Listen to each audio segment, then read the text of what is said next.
Welcome to the Divorce Podcast, a podcast that aims to address divorce, separation and co-parenting here in the UK, countering the often sensationalist way it's portrayed in the media, challenging the status quo and driving for reform. On each episode, I'm joined by experts to discuss divorce, separation and co-parenting from different angles and to give their opinions and to debate them. I'm Kate Daly, a relationship counsellor and divorce coach, co-founder of Amicable, the divorce services company, and host of this, the Divorce Podcast. In this episode, I was joined by Wendy Wason, a well-known Scottish actor and comedian. Wendy's had many notable appearances across theatre, stand-up, film and TV, including roles in Coupling, The IT Crowd, Midsummer Murders, Sherlock and Outcast. She's a mother of 3 and went through her own divorce in 2007 and has since remarried. We discussed Wendy's first marriage and subsequent divorce, which took place when her children were still very young. We looked at the impact her parents' divorce had on how she managed her own separation, including her need to avoid conflict at almost any cost. This manifested itself in her not telling her children about the separation for a very long time.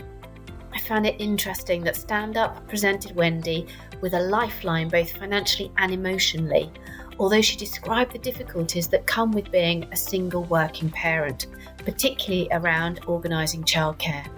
We explored Wendy's blended family, with both she and her ex-husband remarrying, and the benefit of being able to sit down with a new partner and discuss how to navigate parenting in a new family setup.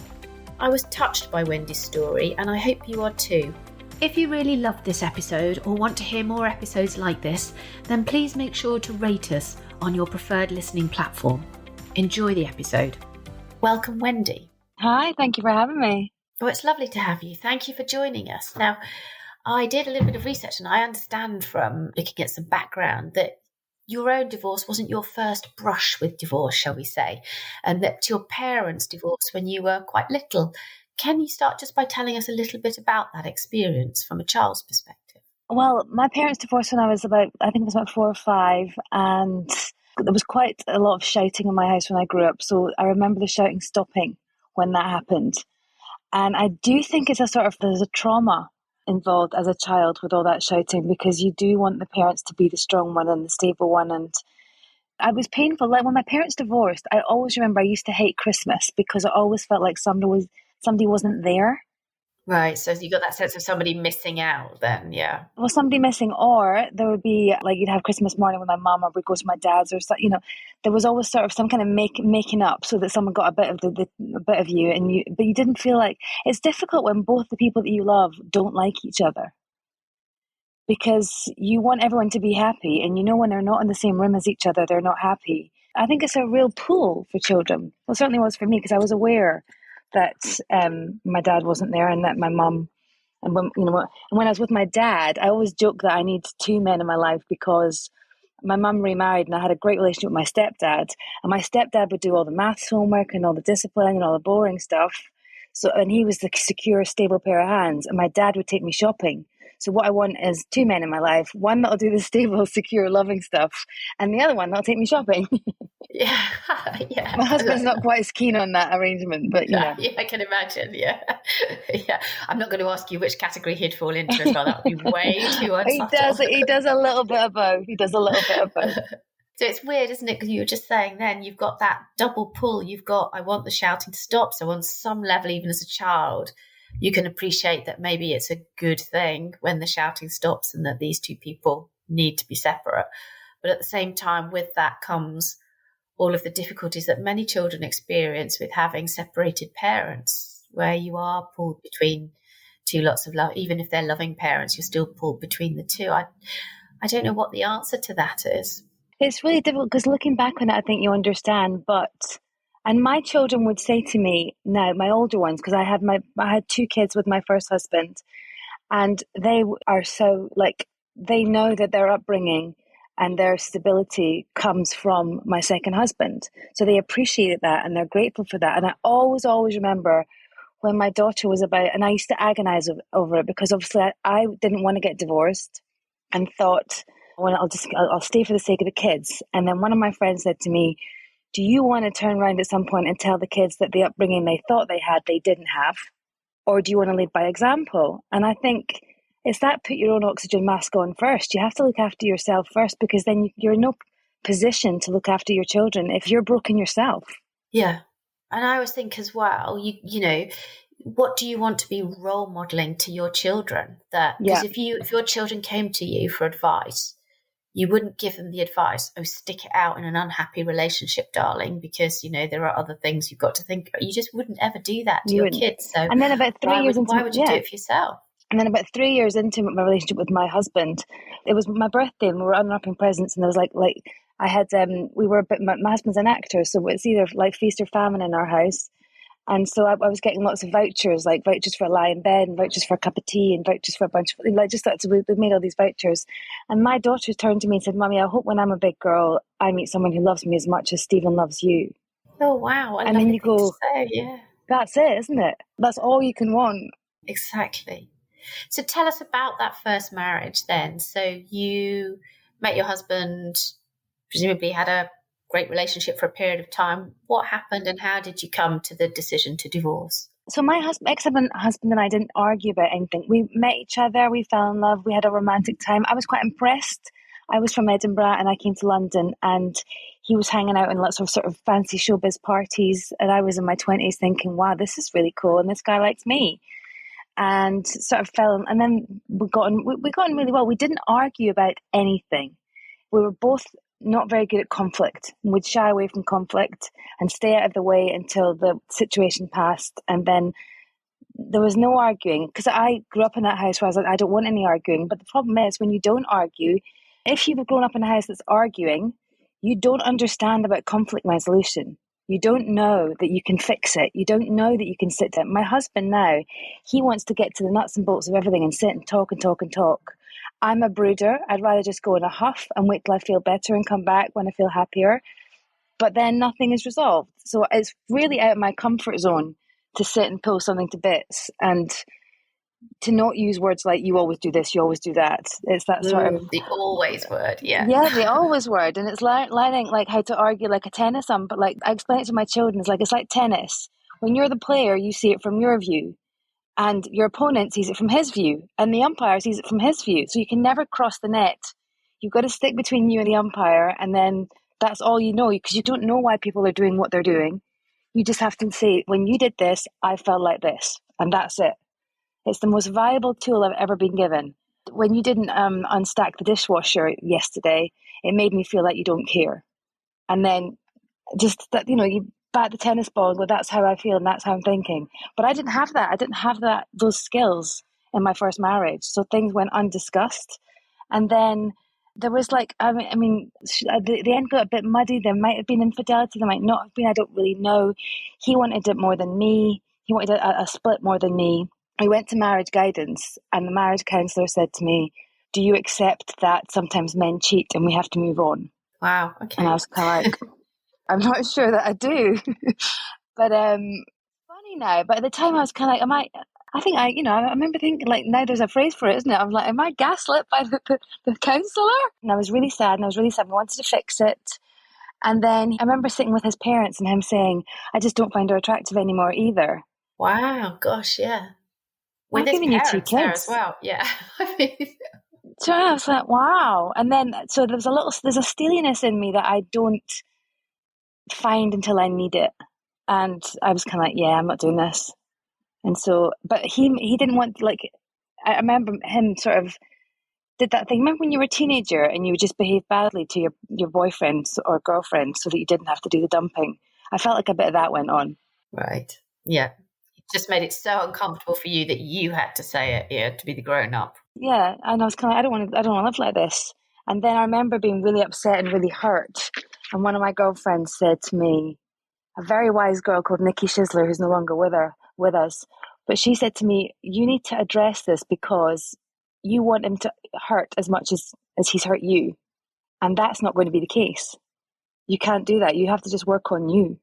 And so that was a really valuable chip, I think, because I just thought, well, I can't make it. I just have to accept that this is over and that he's hurt me and I don't want to be that person, because my mother's divorce was very acrimonious and very bitter. And I didn't want that.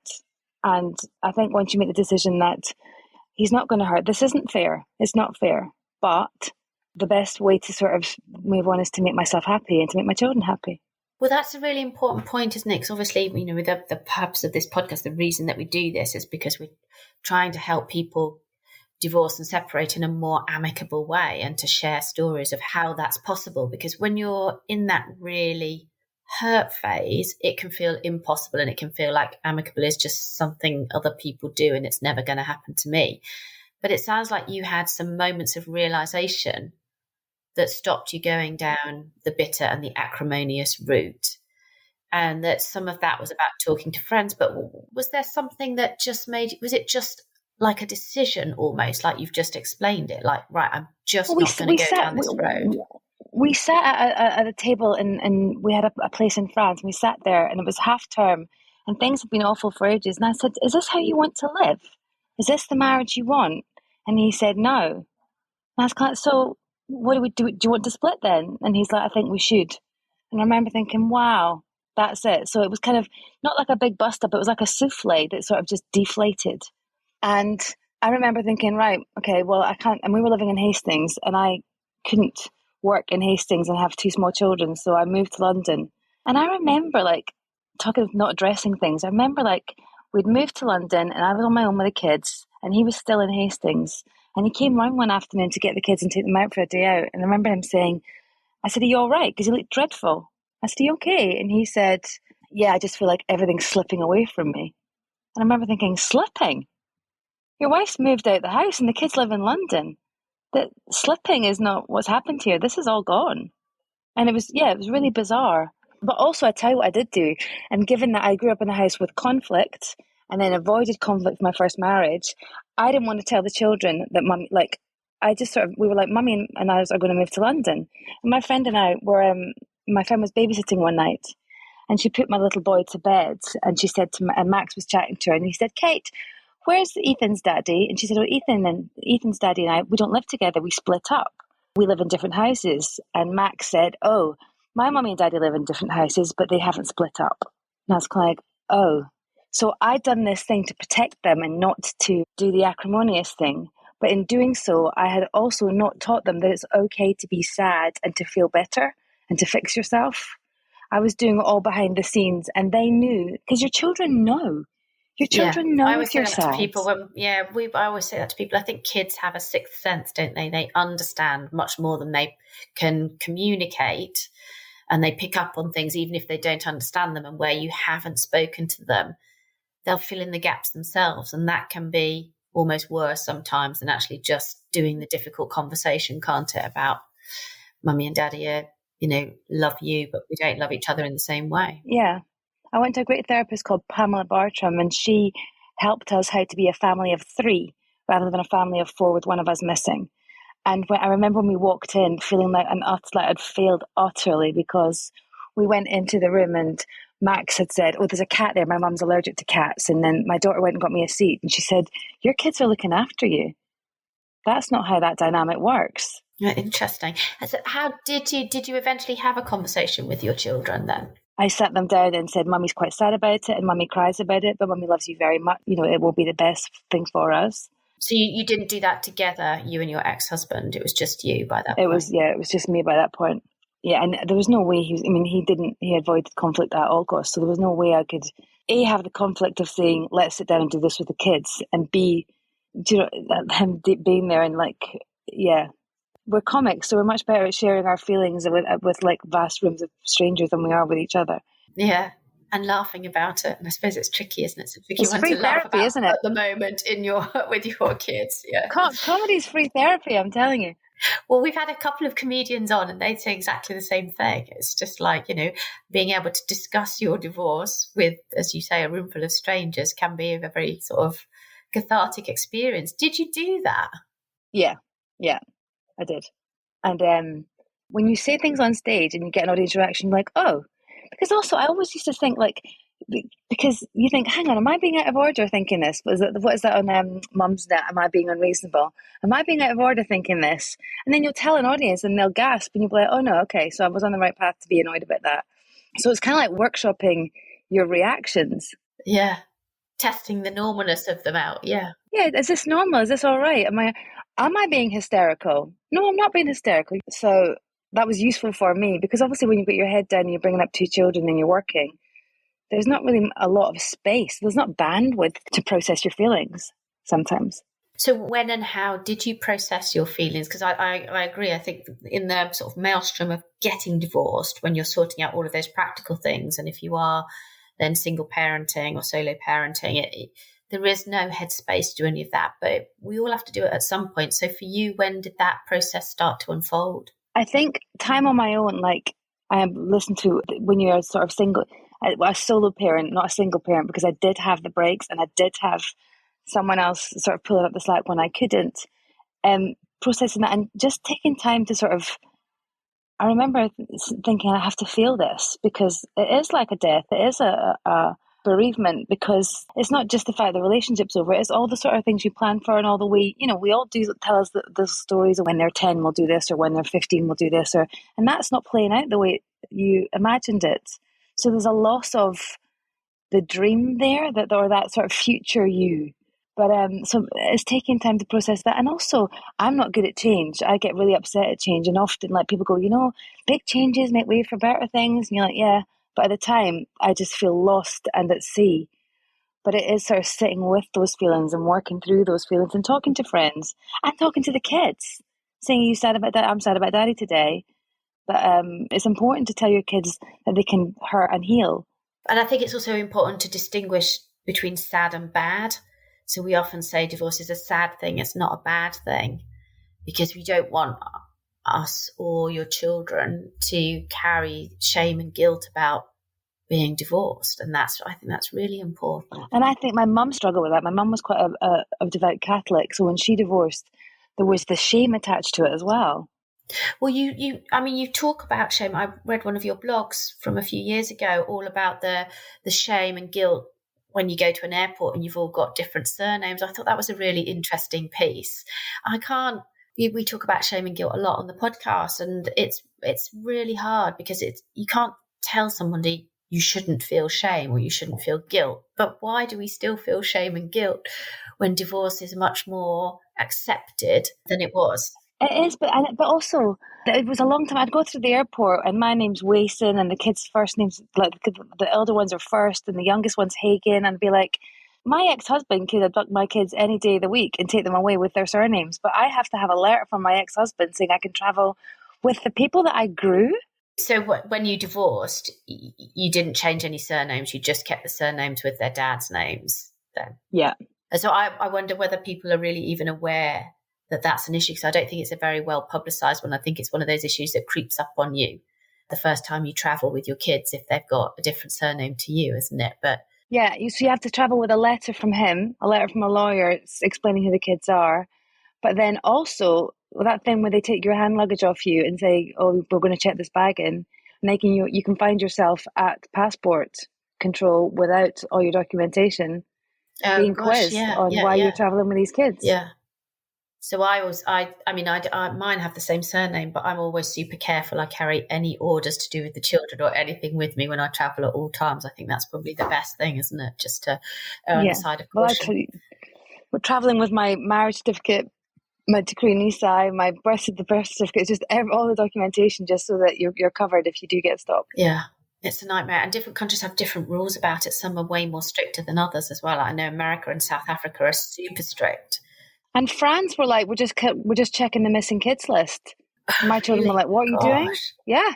So they were going through a list of sort of missing children or like abducted children and trying to check with my kids. And like, I was kind of like, oh my God. And so my kids found out about that, about kids being stolen at an airport in France. Because they were like, what is that, Mum? I'm just like, oh God.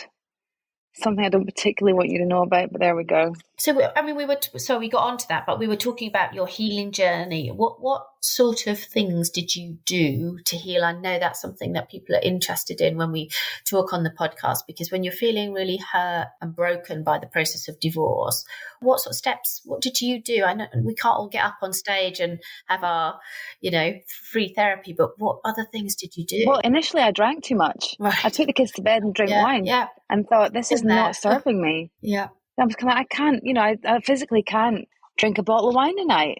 So got into yoga then. I did a bit of yoga when I was pregnant with my daughter, and then did more of that because I could just roll out a mat and do it in the house. So I did quite a lot of yoga, and just it's that sitting with your feelings, because it's really uncomfortable, but you just know that you have to just address it and deal with it and talk to people that have been through similar things. The therapy really helped, sort of sitting talking about that, because I felt so guilty that the kids. I thought I was doing it right. And one of the rules in my life, I've got quite a difficult relationship with my mother, and I'd be and I've always gone, well, what would my mum do? And I'll do the opposite. Right. So, fair enough. And so, because my mum gets really angry and bitter about things, and I don't think it serves anyone well to get angry and bitter.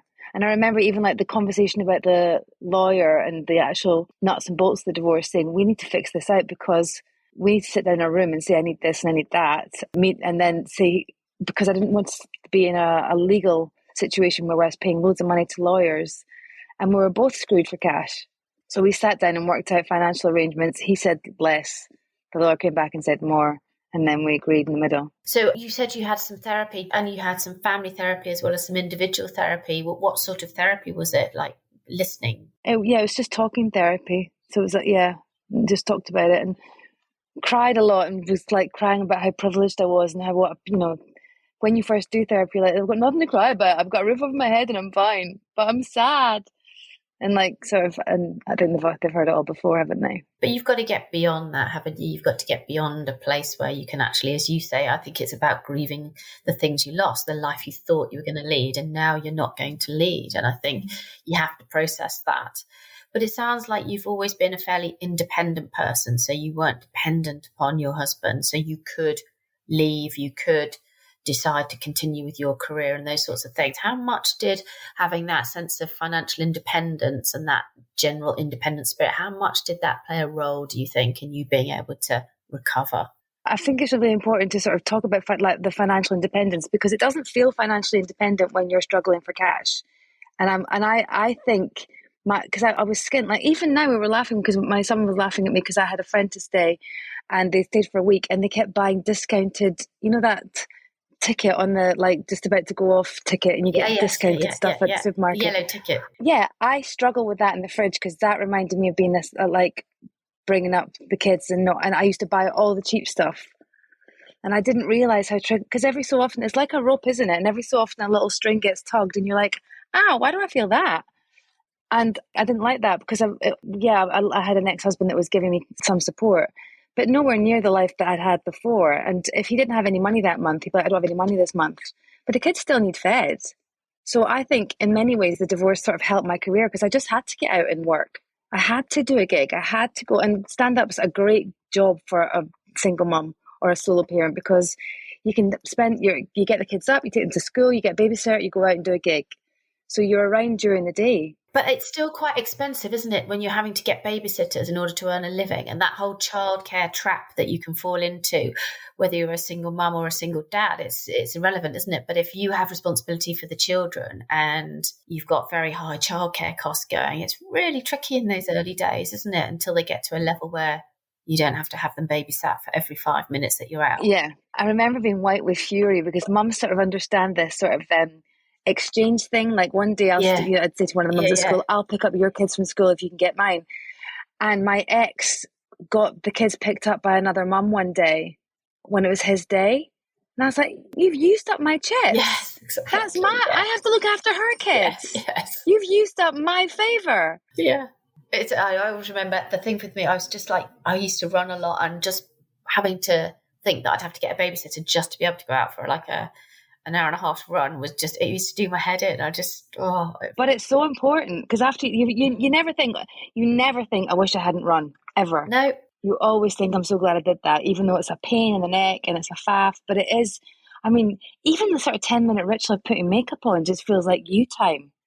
And doing that, I felt like getting up and putting a face on, literally putting a face on. Yeah. So after your divorce, you go back to work, you start to put your life back together. It sounds like it was a struggle. And I think many people that listen will be able to relate to that. It is a struggle, getting back on your feet. But then you met your current husband. That makes it sound like it's transitory. Let's call it, yeah. Well, your husband. Unless he ups his game. My husband. No, yeah, I was out on a drunken night out. I tried to have a one night stand, which I've never done before, and it didn't quite go to plan because I married him, and 15 years later, and he's much younger than me. He was 12 years younger than me. He was 23 and I was 35, and I thought, you're never going to do this again, Wendy. And then, anyway, we're married. And how old were your kids when you met him? My kids were 6 and 4. Okay, so they're still quite little then, yeah. They're quite little. Isabella was not keen. She was like, who's this guy? I mean, and she was gunning for him. Like, I remember, we had a barbecue in the back garden once, and he said, I really like that dress you got on, Wendy. And my daughter went, my daddy bought that for her. And he was like, okay. He started laughing. He was like, when was that? She was like, not that long ago. I went, okay. How did you get over that hump then? Is that just perseverance? What was it that helped kind of create it's okay for you to have a boyfriend at that time? I didn't think I was going to have a boyfriend. Do you know what? It was such a low expectation because he was 23 and I thought, I'm not going to see him again. So when he phoned me and said, do you want to go for a drink? I was like, yeah, all right. I didn't expect anything. And it was just quite nice to have a sort of distraction. And there was nothing on it. And then after like 2 years, he said, I'd like to move in. I think we should move in together. And I was like, that's a big step. And I remember we had a conversation about, because he was so mature. He was like, so at this point he's 25. And we talked about spending time with the children. He didn't meet the kids for like 4 or 5 months. Because I just thought I was going to have a string of lovers and be all Parisian and cool. Yeah. But of course I didn't do that. That didn't go to plan either. And I said, we had a conversation about how if he's spending time with the children, he is allowed to discipline them. But if I disagree with him, we'll talk about it, not in front of the children. So there was a framework.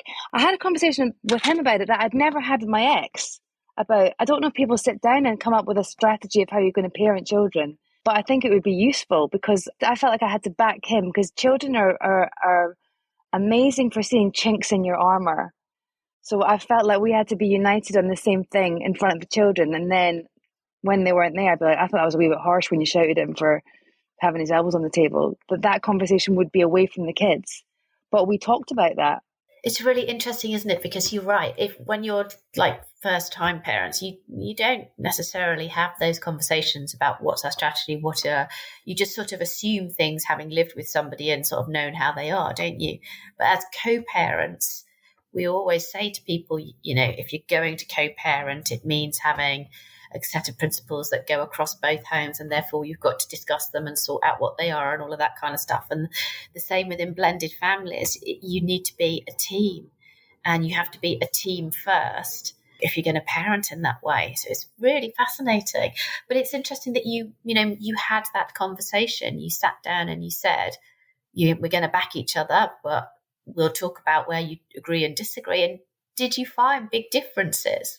Yeah, I found big differences, but I also, because I was quite disciplinarian with them, because I thought I was solo parenting, I could never do the wait till your father comes home. The buck had to stop with me, and I was really conscious of making a difference between fun mum and cross mum. So we'd do fun stuff, but if you put a foot out of line, that you get this one, and you did that, not me, you did that. So there was quite a lot of that. But I also remember decisions. I don't know. I feel like the response when your ex does something that you don't agree with, the reaction really isn't the same as it would be if it was your current partner. So my ex would be late and I'd be like, oh my God, he's always late. Rather than just sort of, the reaction really doesn't correlate with the crime. But I remember my ex letting my little ones go on the tube without discussing it with me. And that really upset me. They were 12 and 10. And I thought that was really young to go on a tube on their own. But he lived in West London and I lived in North London, and he stuck them on the tube and told them where to get off. And I was really upset about it.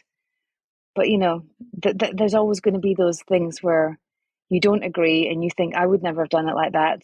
But, everyone's fine at the end of the day. It's hard. I think that's one of the hardest things about co-parenting is you letting go of some of the control, because when they're at the other person's house, the other parent's house, there is nothing you can say or do. They're there, they're safe. You have to accept that people parent in different styles and they have different boundaries, and that's quite tough.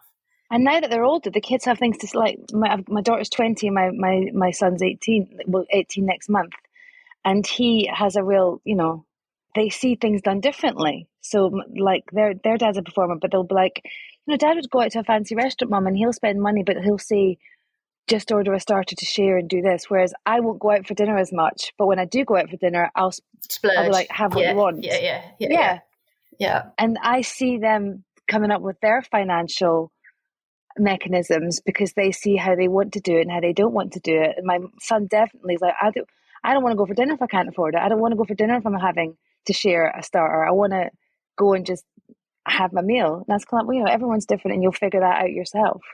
But finance is a really interesting one as they get older and they figure out how they are with finances, because they don't know how they spend money until they get older, but they see different ways of doing it. And my husband's really good with money and really careful and really like always looking around on money saving expert to get like, I think the happiest day of his life when we're on the same flight as Martin Lewis. And he was like, see? Yes. I was like, okay. This must be a good flight if Martin Lewis is on it, yeah.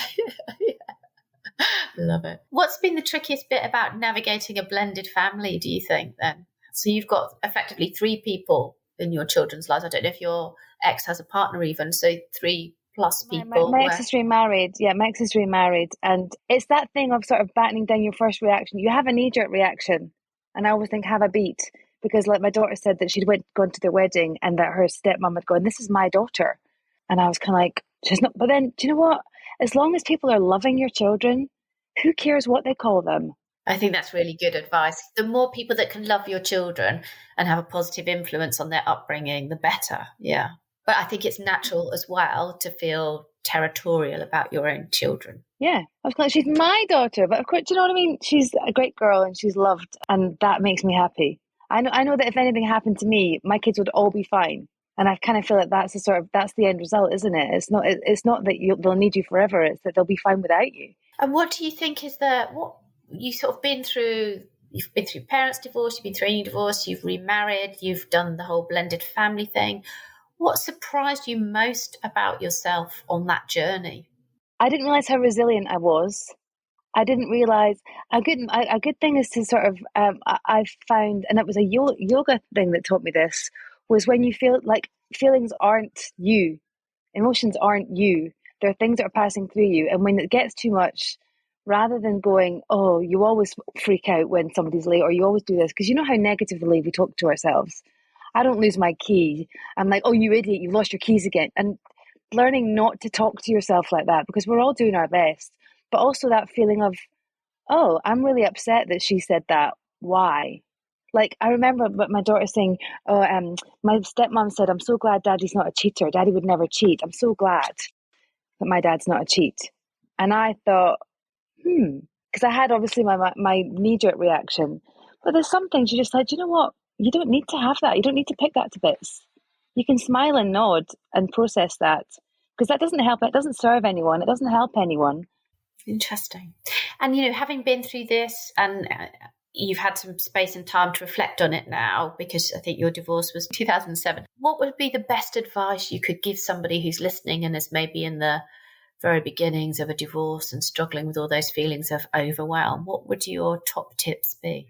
My top tips would be to breathe through it and have a beat. You don't have to be fixed in 2 days. It will take time.